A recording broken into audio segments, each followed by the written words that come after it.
Rahmat qizim. Assalomu alaykum. Alaykum assalom. Men Toshkentdan Sevaraman. Sizdan ro'za haqida so'ramoqchi edim, maylimi? Uydagi atalardan hech kim yo'qmi? Ha, onam bor, lekin ular senga Toshkentdadirlar. Eshitaman qizim, eshitaman. Biz oilamiz bilan hozir ro'za tutyapmiz.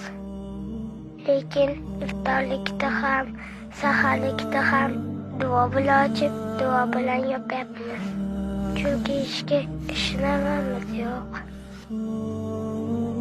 Aytingchi, bizning ro'zamiz qabul bo'lyaptimi?